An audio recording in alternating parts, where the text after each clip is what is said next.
시간부로 시국선언 시작하도록 하겠습니다.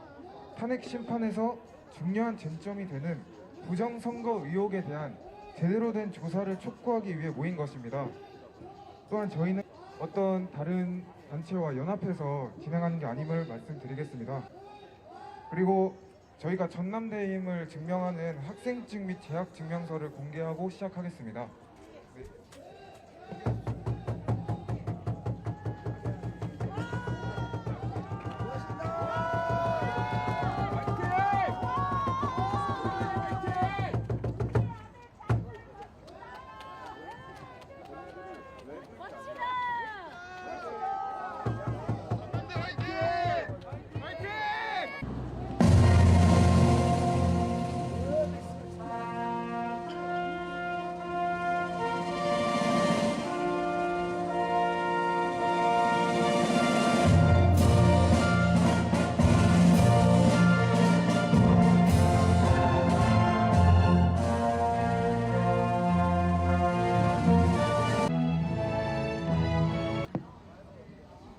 다음으로 순국 선열 및 호국 영령에 대한 묵념이 있겠습니다.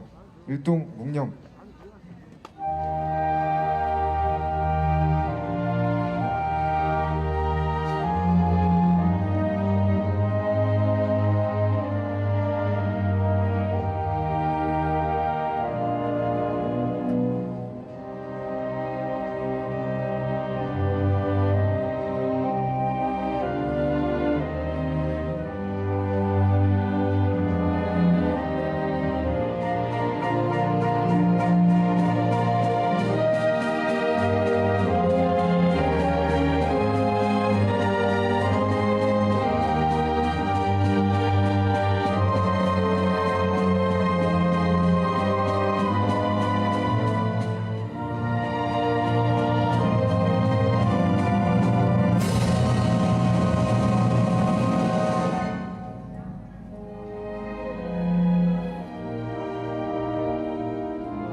전남대학교 자율전공학부 20학번 박지원입니다. 작년 비상계엄 선포 이후 저희는 혼란스러운 연말을 보내야 했습니다. 비상계엄의 선포는 마치 이곳 광주인들의 아물지 않은 흉터를 다시 벌려놓은 것처럼 보였을 것입니다. 그리하여 이 계엄을 해제된 이후 계엄에 분노하는 전남대 일부 학생들이 모여 탄핵 촉구 시국선언을 진행하기도 하였으며 광주에는 윤석열 대통령의 탄핵을 촉구하는 이들이 매 주말마다 거리로 나왔던 것을 다들 기억하실 겁니다. 탄핵안이 가결된 이후 탄핵을 촉구했던 이들 대부분은 다시 평화로운 일상과 본인의 자유를 돌려받았다는 안도감을 느꼈을 수도 있습니다. 하지만 지금 이 순간 말씀드리겠습니다. 탄핵 심판이 진행되고 있는 지금 여러분의 자유민주주의는 생존과 죽음의 기로에 놓여 있습니다. 현재 대한민국은 한 국가의 대통령의 자리가 부재하며 진보와 보수의 단순한 정치 대립을 넘어선 그야말로 국가 안보 자체가 위협받는 심각한 상황에 놓여 있습니다. 국회는 계엄 이후 공수처에게 불법적인 체포영장까지 발부하도록 하여 비정상적, 무차별적 탄핵 사태를 주도하고 있습니다. 그리고 현재 우리에게 진실을 알려주어야 할 주로 언론은 현 사태를 사실 있는 그대로 보도하지 않고 각종 프레임을 통해 중립성을 상실해 가고 있습니다. 그리고 윤 대통령의 탄핵 심판을 진행하는 헌법재판관들은 지나치게 한쪽으로 치우친 법연구회에 소속되거나 윤 대통령의 퇴진을 촉구하는 가족을 두는 등 헌법재판관으로서의 법치 실현과 신뢰성에 대한 의혹을 불거지게 하고 있습니다. 이렇듯 지난 2.3 비상계엄 이후 우리의 자유민주주의를 침해하는 여러 문제들의 심각성이 여실히 드러났습니다. 이러한 문제 중에서도 배제할 수 없는 핵심은 탄핵 심판 중 제출되는 부정선거 증거들로 인한 대한민국의 부정선거 의혹과 더 나아가 중국으로부터의 선거 개입 의혹에 대한 부분임을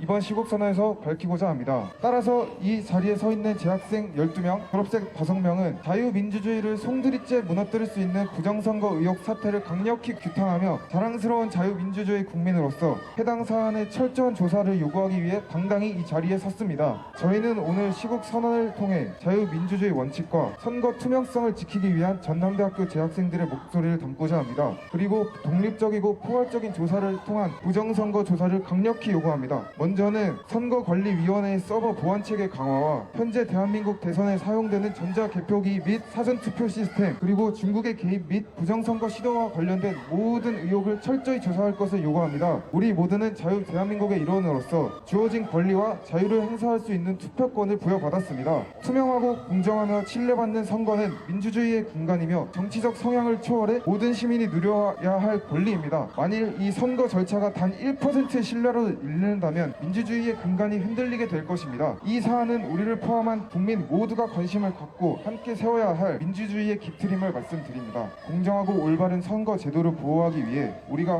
모두가 관심을 갖고 함께 힘써야 할 것입니다. 오늘 이루어지는 부정선거 조사를 촉구하는 전남대의 시국선언을 통해 민주주의적 제도와 절차의 신뢰성이 보장되는 대한민국이 될 수 있기를 희망합니다. 구호 한번 외치겠습니다. 부정선거 의혹 검증하라 하면 검증하라 외쳐주시면 되겠습니다. 부정선거 의혹 검증하라! 자유민주 실현하자 하면 실현하자 외쳐주시면 되겠습니다. 자유민주 실현하자!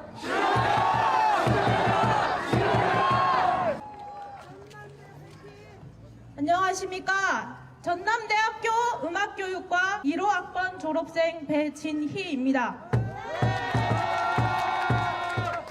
저는 전남에서 나고 자란 토종 전라남도 사람입니다. 제 입장을 밝히기에 앞서 먼저 드리고 싶은 말씀이 있습니다. 저는 개인적인 저의 의견을 밝히기 위해 이 자리에 나선 것이며 극우 유튜버들이라고 불리는 사람들이나 전남대학교의 특정 학과와 관련하여서 어떠한 내용을 함께 만든 적이 없고 제가 혼자서 하는 것임을 밝혀드립니다. 오해가 없으시기를 바랍니다. 윤석열 대통령께서는 계엄 담화문과 탄핵 심판 최후 변론을 통해 대한민국과 반국가 세력 간의 체제 전쟁에 대해 말씀하셨습니다. 바쁘고 버거운 일상에 치여 그 내용을 듣거나 찾아보지 못하였을 전남대 후배님들 그리고 광주 전남의 여러분들께 도움을 드리고자 여기에 나오게 되었습니다. 우리 대한민국은 건국 이래 북한을 주적으로 두고 있습니다. 북한은 공산주의 체제의 독재 국가로서 자유민주주의 체제와 철저하게 반대되는 체제를 따르고 있습니다. 6.25 전쟁 이후로도 북한은 다양한 대남 도발 행위를 저질러 왔고 대한민국의 군인, 국민의 목숨을 앗아갔습니다. 눈에 보이는 도발 이외에도 보이지 않는 곳에서 간첩 활동을 통해 대한민국을 적화 통일하고자 하는 노력을 지속해온 것을 알고 있습니다. 그럼에도 우리가 북한을 두려워하며 살지는 않았습니다. 대한민국은 그들이 도발한 것을 배로 되갚아줄 수 있는 군사력을 갖추었고 뛰어난 안보로 간첩들이 활동하지 못할 것이라고 믿어왔기 때문입니다. 또한 강대국 미국과의 군사동맹을 통해 자유민주주의 체제가 수호받고 있었기 때문입니다. 그런데 자부심과 믿음을 가지고 살아왔던 대한민국이 점차 병들어가고 있다는 것이 느껴졌습니다. 민주주의의 폐단 중 하나는 바로 중우정치라고 합니다.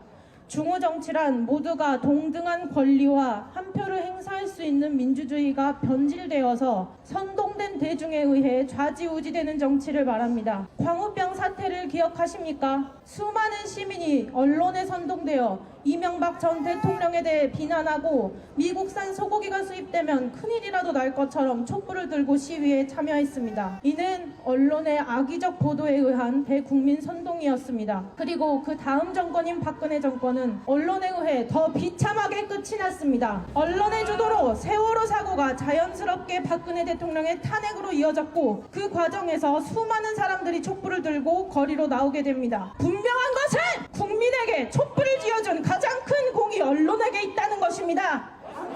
윤석열 대통령은 임기 초부터 야당의 강한 반발을 받아왔고 야당은 영부인에 대한 여러 논란을 만들며 특검을 요구했습니다. 이태원 참사가 있고 나서는 정말로 위태로워 보였습니다. 이태원 참사에 대한 대통령의 사과와 진상 규명을 요구하며 퇴진을 요구하는 시위가 이어졌습니다. 여전히 또 촛불을 들고 나왔고 그렇게 또 보수 정권은 촛불에 의해 무너질 것처럼 보였습니다. 다시 한번 말하고 싶습니다. 이 과정에서 대통령 퇴진 시위에 참여하도록 여러분을 부추긴 것이 누구입니까?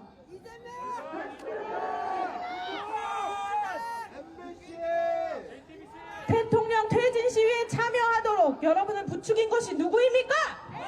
그리고 가장 큰 영향을 준 것이라고 생각하는 것에 저는 언론이라고 보고 있습니다.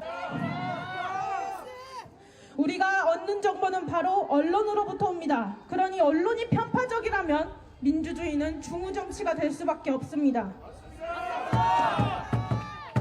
이태원 참사가 지나고 2024년 12월 3일 윤석열 대통령은 계엄령을 선포합니다. 대통령은 피를 토하는 심정으로 국민에게 호소한다고 밝히시고 반국가 세력의 척결을 주장하셨습니다. 제가 가장 안타까운 것은 정치에 관심 없이 그저 언론의 뉴스를 꾸준히 접해온 국민들에게는 계엄령도 여야 간 정치 싸움의 일환이며 야당의 공격에 참다 못한 대통령의 선 넘은 공격으로 보였을지도 모른다는 것입니다. 그러나 수많은 국민들이 계엄령을 계몽령으로 부르는 이유가 있습니다. 많은 이유들 중 반국가 세력에 대한 이해를 도울 수 있는 내용을 말하고자 합니다. 윤 대통령의 탄핵 심판 변론 과정에서 민주노총 간부로 있었던 북한 간첩의 지령문의 내용이 공개되었습니다. 인터넷에 다음과 같이 검색하면 누구나 그 내용을 볼 수 있습니다. 민노총 간부 간첩 사건 공소장 전문 탄핵 심판 마지막 변론에 나온 북한 지령문을 몇 가지 읽어보겠습니다. 먼저 후쿠시마 원전 오염수 방류에 관한 것입니다. 일본 것들의 오염수 방류 결정을 한반도와 주변 나라들에 대한 테러 행위, 전 인류에 대한 대학살 만행으로 폭로, 단죄하는 기사들을 집중 게재하고 지역별 반일 투쟁 소식들과 대일 강경 보복을 요구하는 사회적 여론 동향을 널리 보도하여 민중들의 반일 감정을 지속적으로 높여나가라. 놀랍게도 이 지령문은 고스란히 우리 사회의 모습이었습니다. 그리고 이 지령을 성실히 수행한 당은 바로 거대 야당이었습니다. 야당이 북한 간첩이 받은 지령문에 일치하게 행동했다는 것만큼 집중해야 할 것이 하나 더 있습니다. 바로 기사들을 게재하라라는 대목입니다. 그 당시 언론은 우연인지 아닌지 열심히 후쿠시마 원전 오염수 방류에 대한 기사를 보도했고 반일 감정을 부추겼습니다. 물론 반일 감정으로 끝난 것이 아니라 수산업계는 막다한 타격을 입었고 후쿠시마 오염수 괴담이 사실이 아님을 밝히는 데에도 국비 1조 6천억 원이라는 국가의 예산이 헛되이 소비되었습니다. 북한이 대한민국에 기사를 게재할 능력이 있다는 것이 놀랍지 않습니까? 그리고 그보다 더 두려운 것은 우리가 언론에 흔들릴 수밖에 없는 국민이라는 것입니다. 다음입니다. 윤석열 놈과 일가 족속, 측근들의 정치 추문을 집요하게 물고 늘어지면서 적처벌을 요구하는 압박 공세를 지속적으로 강화하여 윤석열 탄핵 투쟁의 불씨를 지펴 올려라. 왜인지는 몰라도 이번에도 역시 야당 세력은 지령문과 동일한 행보를 보였습니다. 이 지령문도 그저 간첩의 지령이 닿았을 수도 있는 시민단체, 노조단체에서만 행한 행동이 아니라 거대 야당과 언론이 함께한 행보입니다. 그리고 그 언론을 듣는 것은 우리 국민입니다. 다음입니다. 영업 일부를 진보당의 확고한 지지 세력으로 만들기 위한 사업에 주되는 관심을 들이며 영업 일부가 핵심적으로 참가하는 전국 민중 행동에서도 진보당과의 정책 협약, 정책 연대를 맺고 공동 투쟁, 연대 활동을 다각도로 벌여 진보당의 사회적 주의를 부단히 높여가는 데 이바지하라. 영업 일부가 무엇인지는 모르겠으나 진보당은 우리가 많이 봐온 당입니다. 광주에 통행량이 많은 거리면 10중 8구 윤석열 대통령을 비난하는 정치적 선동 문구로 플래카드를 걸어놓는 당이죠.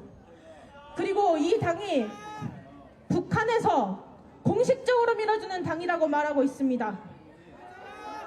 또한 전국 민중 행동에 대해 찾아보면 노동자의 권익을 보호하는 것을 넘어 반미 공산주의를 추구하는 단체임을 알 수 있습니다. 대한민국이 아무리 다양성을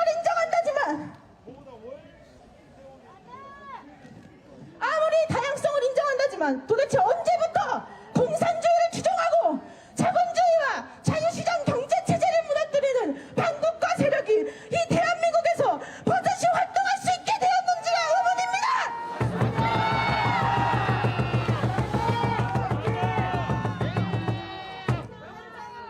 끝으로 하나만 더 소개하고자 합니다.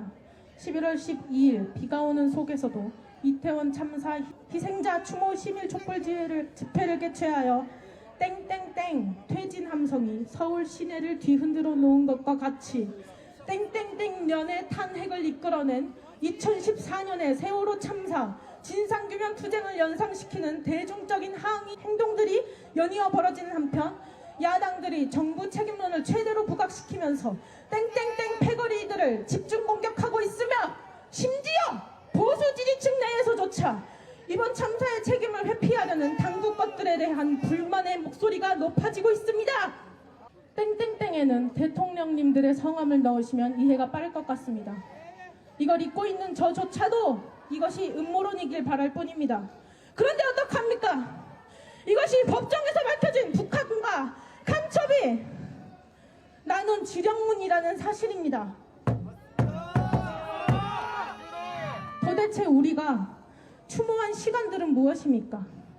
사람의 목숨을 정치적으로 활용하고자 하는 북한 간첩들에게 그들에게 동조하기 위해 촛불을 들고 애도했던 것입니까? 그래 맥락상 살펴보건대 어쩌면 세월호 참사를 정치적으로 활용한 것 또한 북한의 지령과 관계된 것일 수도 있습니다. 더 할 말이 없을 만큼 참혹하지만 이 또한 거대 야당의 행보와 정확히 일치하며 언론은 그들의 목소리가 되어주었습니다. 최근 4명의 대통령 가운데 3명의 보수 진영 대통령은 이렇게 수많은 구설수에 오르며 힘겹게 대통령 임기를 마치거나 탄핵될 위기에 처해 있습니다. 그러는 와중에 문재인 대통령은 북한을 주적이라고 발언할 수조차 없다 하고 북한의 국가 기밀이 담긴 USB를 건네고 헌법의 역사 교과서에서 자유민주주의의 자유를 없애려 하며 공산주의 독재 체제인 한국이 중국몽에 함께할 것, 중국은 높은 산봉우리, 한국은 작은 나라와 같은 발언을 하는 등 국가관이 의심될 정도의 행보를 보여주었습니다. 또한 거대 야당은 간첩법 개정을 반대하고 간첩의 지령문과 유사한 행보를 보이고 있습니다. 나아가 대한민국 주류 언론들은 모두 그들의 목소리가 되어주고 있습니다. 뉴스를 제외한 유튜브나 다른 정보 매체를 가짜뉴스 취급하는 프레임 지겹습니다. 우리는 수많은 정보를 유튜브를 통해 얻고 살아갑니다. 때로는 그중에 거짓 정보도 있습니다. 하지만 우리가 유튜브에 떠도는 거짓 정보에 속을까 걱정합니까? 해당 영상의 댓글만 봐도, 다른 채널의 영상만 봐도, 관련 정보만 검색해도 쉽게 교차 검증이 가능합니다. 디지털 시대를 살아가는 우리 국민들은 누가 가르치지 않아도 습득하고 살아갑니다. 반면 지상파 방송이라는 권위, 뉴스라는 권위를 바탕으로 시민들의 정보를 제한하고 원하는 방향대로 사회를 보여주며 사회를 분열시키고 양극화시키는 위험성을 가진 언론 매체가 바로 주류 언론입니다. 그런데 위에 북한 간첩의 지령문이 보여주는 것은 이런 위험성을 가진 언론이 거대 야당과 함께 국가의 혼돈을 야기했다는 내용입니다. 대통령 탄핵 심판 최후 변론이 있고 난 후 좌경화된 주류 언론들은 정당들의 의견을 전달한다며 남탓, 음모론, 극우 유튜버 개몽령 발언과 같은 내용의 기사를 보도하였고 다른 언론사도 최후 변론에서 있었던 여러 발언들을 재조명할 뿐이었습니다. 예시를 하나 들고 싶습니다. 작년 한 해 광주 시민들은 행복할 이유가 하나 더 있었습니다.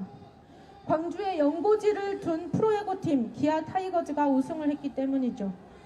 우리가 기아의 야구 경기를 보는데 한 선수의 세이브 아웃이 중요한 상황에서 승부 조작의 정황이 발견되었다고 해봅시다.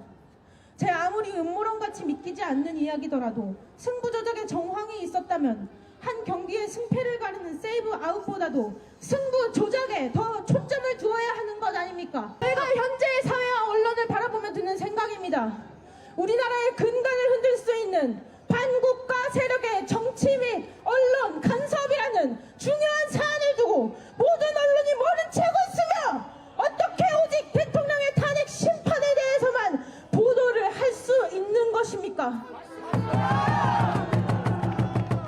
거짓 정보로 선동할 언론은 있으나 국가의 위기 상황에 대한 국민의 관심을 고조시킬 언론은 없는 것입니까? 제가 좌나 우로 치우친 사람으로 보이십니까? 이 우파의 불모지 호남에서 제가 우파를 지지한다고 해서 무엇이 행복하며 저에게 어떤 개인적 이득이 있겠습니까? 대통령을 지지한다 한들 주위에 적만 만드는 꼴이 되는 건 아닌가 하는 생각에 걱정이 되고 두려운 것이 현실입니다. 스스로 왕따 되기를 자처하고 그것을 즐기는 사람이 어디에 있단 말입니까? 그럼에도 여기에다가 말하는 것은 오직 나의 국가에 대한 사랑과 걱정이 앞섰기 때문입니다. 부정선거, 반국가 세력의 정치 및 언론 간섭은 음모론이라며 넘어갈 일이 아니라 의혹조차 남겨선 안 될 중요한 사안입니다. 그런데 부정선거, 반국가 세력의 정치 및 언론 간섭을 그 모든 일의 가해자로서 있는 야당이 음모론으로 규정한다 해서 이거 음모론이네 하고 넘어갈 수 있는 일입니까? 심지어 언론과 함께 이미 국민을 선동한 경력이 명백한 당을 말입니까? 윤석열 대통령의 탄핵은 반드시 기각되어야 합니다. 이대로 탄핵된다면 부정선거, 반국가 세력의 정치 및 언론 간섭은 지금이 아니면 다시는 꺼낼 수 없는 이야기가 될 것입니다. 결코 음모론이 아니며 최근 있었던 CPEC에서 본 것처럼 미국의 정부와 트럼프 대통령도 공식적으로 인정한 내용입니다. 혹 음모론이라고 할지라도 결코 정황조차 남겨선 안 될 일입니다. 이는 국가의 체제가 걸린 일이며 해결되지 않는다면 국가를 분열시킬 수 있기 때문입니다. 야당을 지지하시는 분들도 다시 한번 생각해 주시기 바랍니다. 윤 대통령의 임기가 고작 2년가량 남았습니다. 언론사들을 통제할 힘이 없어 내란 수개라 일컬어지고 헌법상 대통령으로서의 권한을 다하는 것이 전부인 대통령이 무슨 권력을 누리겠습니까? 제발 대통령께서 칼을 뽑으신 일을 마무리 지을 수 있도록 도와주십시오.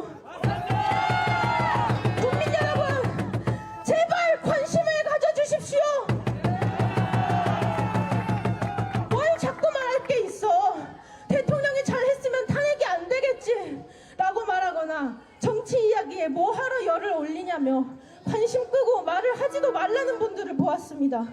그런데 대통령의 탄핵 심판조차 극좌편향적인 재판관들이 맡고 있습니다.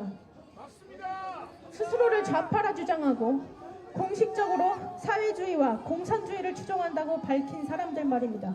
국가 대통령의 탄핵 여부를 결정하는 가장 합리적이어야 할 자리조차 좌우 진영 갈등에 물들어버린 것입니다.